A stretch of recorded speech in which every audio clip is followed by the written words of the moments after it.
နေရမ်းလာတာပဲမိုးပေါ်ကပြုတ်ကျလာတဲ့နှစ်သမီးလေးကြနေတာပဲမိသိန်းရဲ့ငါနင်းကိုမှတ်တောင်မမှတ်မိတော့ဘူး အဲ့ဒါကျဲမအစွမ်းနေလေဘလို့နေလဲမိသိန်းကြိုက်ရဲ့လား အရန်ကြိုက်တယ်ကျမကိုကျမတောင်မမှတ်မိတော့ဘူးရှင်းကိုကျေးဇူးအများကြီးတင်ပါတယ်နော်နင်းကိုခေါင်းဆောင်မင်းသမီးအနေနဲ့ပွဲထုတ်လိုက်ရင်ငါအေဂျင်စီနာမည်တက်မှာတေးကြတယ်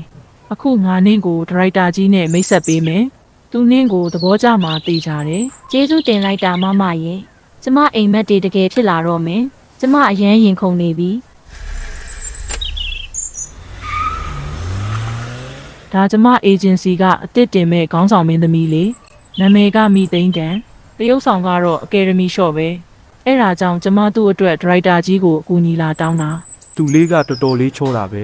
အေဂျင်စီကိုယ်တိုင်ကတောင်းလာပြီးအကူအညီတောင်းတယ်ဆိုတော့အကူအညီပေးရမှာပေါ့မင်းရုပ်ရှင်စားရတော့မှာဆိုတော့ဘယ်အဆင့်ထိမျှော်မှန်းထားလဲမိသိမ့်တန် ကျမကတော့အကယ်ဒမီအစု100လောက်ရအောင်လုပ်မယ်လို့မျှော်မှန်းထားတယ်ကျမကိုကူညီပါနော်ဒရိုက်တာကြီးကျမအကောင်းဆုံးစူးစမ်းမှာပါ အဲ့လိုစိတ်တက်မျိုးကိုကြိုက်တာငါအခုရိုက်နေတဲ့ရုပ်ရှင်ထဲမှာမင်းကိုမင်းသမီးလီလီနေရာမှာလူစားထိုးထဲရိုက်ပေးမယ်မင်းအဆင်ပြေတယ်မလား ရတာပေါ့ရှင်ကျေးဇူးအများကြီးတင်ပါတယ်ဒရိုက်တာကြီးရဲ့ကျမအကောင်းဆုံးစူးစမ်းပါမယ်